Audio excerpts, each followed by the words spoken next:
largest city. There were a lot of words. Some said riot, others were content to put it down to a disturbance. But no matter what you call it, the rampage through Toronto's downtown has left its mark. In comparison to last week's events in Los Angeles, it was tame. But for those who thought Canada was immune to the urban problems of the United States, it was a shattering wake-up call. The windows of more than 100 stores were smashed, and in the end, 37 police officers and 3 police horses were injured. 38 people were arrested, 10 were charged. Tonight, there's still no word on civilian injuries, and there's been no official estimate of the amount of damage done. The tension continued tonight. Hundreds of young people gathered in the city's downtown, and Toronto's police force was there to meet them. Here's the CBC's Kelly Crow. Tonight began to look a little bit like last night. Young people and police facing off in a major downtown Toronto intersection. It all happened just a few hours after Police Chief William McCormick made this assurance. There has been an indication of a few people that are gathering, a few young people that are gathering with an idea that they might continue what happened last night. I can assure you they won't be. A larger than usual crowd of young people had gathered at a popular downtown mall. Police responded with a large show of force. For a jumpy city, it's an unsettling reminder of last night's damage people spent all day trying to repair. Ready? 1, 2, It was left to these men to rebuild what appeared to be a fragile city this morning. This is the night call now. What's your day been like? My head's killing me right now. I got a severe headache. I just want to go home, and I wish this doesn't happen again. I mean, the money's good, but the city doesn't need this. The glass trucks were side by side along Yonge Street, replacing dozens of plate glass windows broken in the rampage last night. How much does it cost to put in a new window like that? The window? I don't know, probably $1,500. 17. The cost of the windows was just one aspect of the damage being counted today. It's a mess. Several shop owners were also counting lost merchandise, grabbed through broken windows by an angry crowd. About, I've stolen about $1,000. Yeah, $1,000. Take my watches, CD, all calculated display, whatever you have it, cordless telephone, answering machine, whatever you have it, you take it. How much do you think you lost? 25 to 30,000 over. Yeah, I was just coming by to see how things were. Crazy. The sight of a shattered Yonge Street clearly upset Toronto residents. When I saw the stuff that happened in LA, I didn't think, that was going to happen in Toronto. Toronto looked good. You look at Toronto, it's always been like, the peaceful, quiet. You can walk down on the street and don't look over, But now it's like, it's scary, I don't know. And it was scary again tonight as police dealt with this confrontation. But by about 11 o'clock, police appeared to have the situation under control. Kelly Crow, CBC News, Toronto. Tonight's events were confined to a single block. Last night, though, was very different. The rampage taking place over several blocks in the city's downtown core. It was 4 o'clock when hundreds of people gathered outside the U.S. consulate. They were protesting against the Rodney King verdict in Los Angeles and Saturday's shooting of a black man by Toronto police. Thank you very much. We are justice-loving people, and that as justice-loving people living in this country, we recognize that racism is here. Yeah. That we will take action. We will take action. Less than half an hour later, the crowd began to move north to the city's busiest intersection, Yonge and Bloor. Here, they had a peaceful sit-in, blocking traffic.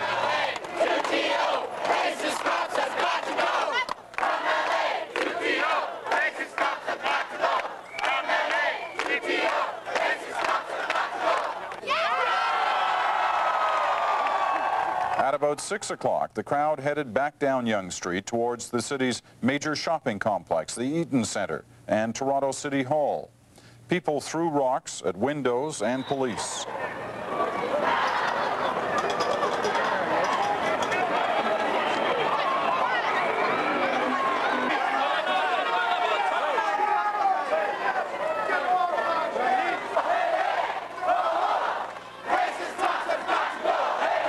7:15, the crowd gathered force as it headed back up Yonge Street. And here's where things began to take a turn for the worse.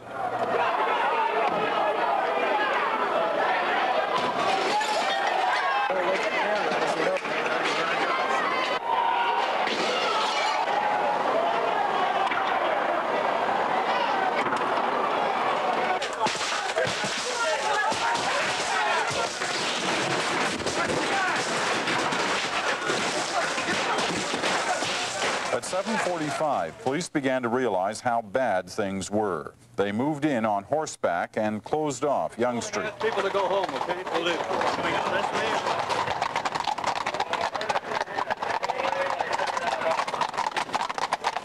8:30, and the crowd began to get smaller. It moved west, where people rushed walls of police. There were some injuries here, none serious. Senseless violence. Bullshit, man. People out of here. Let's go. Come on.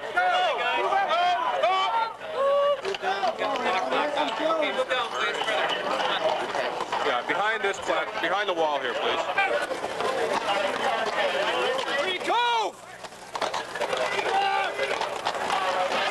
By 9:30, the situation had calmed down considerably. There was some sporadic violence as police dispersed the last of the crowd.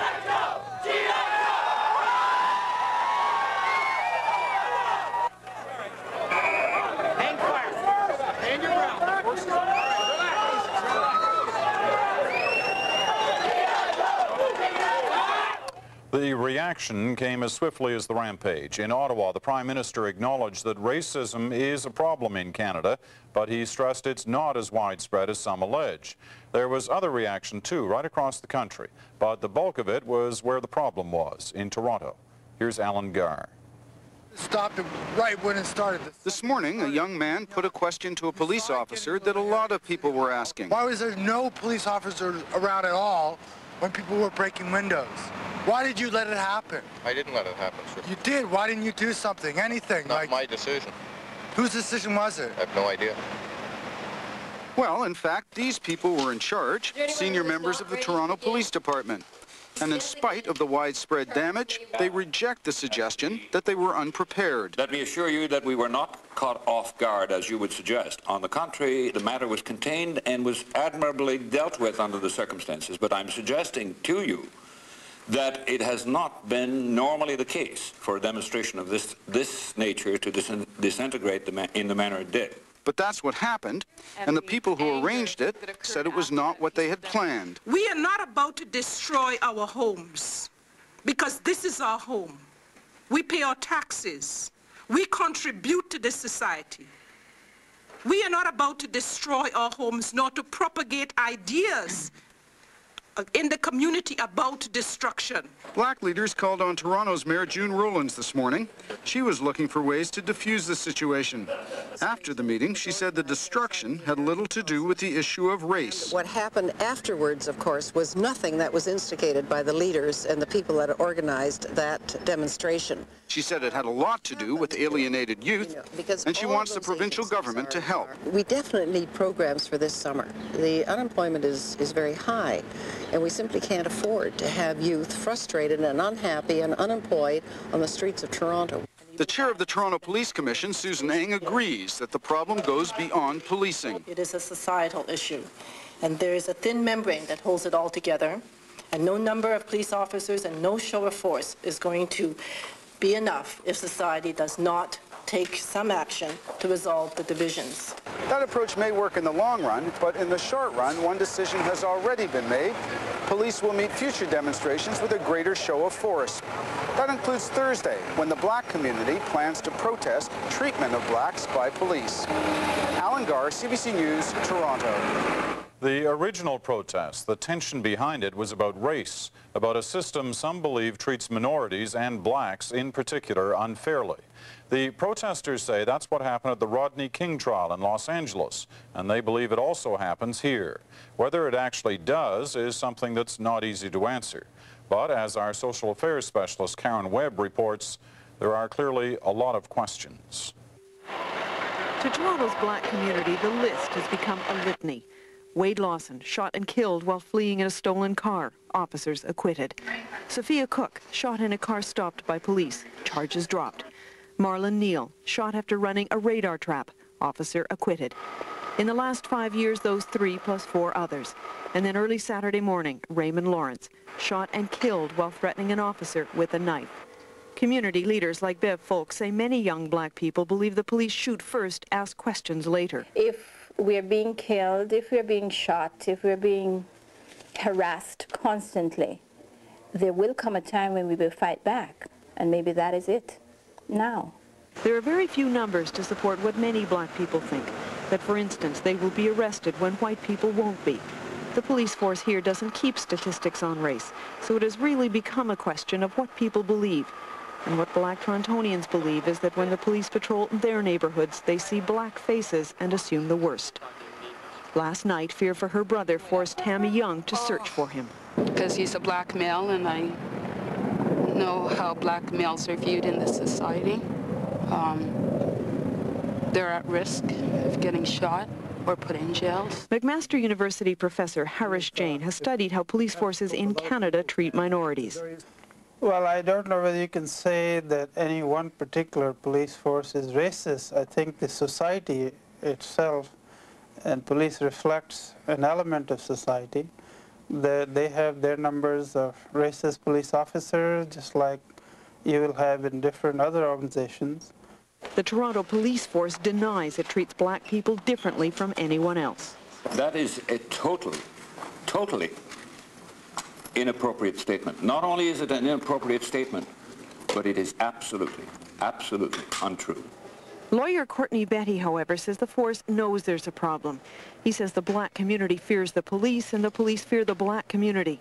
Part of that fear is justified, prompted by a small, well-armed criminal element, he says. But the problem is that police sometimes generalize, viewing all blacks as potential criminals. As for solutions, he says he's given up on committees and task forces because the politicians don't want to deal with the situation. It's a lot of rhetoric, a lot of talks, a lot of papers that are created, but there's nothing actively has been done by any level of government that one could point to. His great fear, he says, is that things will get worse before they get better. Karen Webb, CBC News, Toronto. To other news now.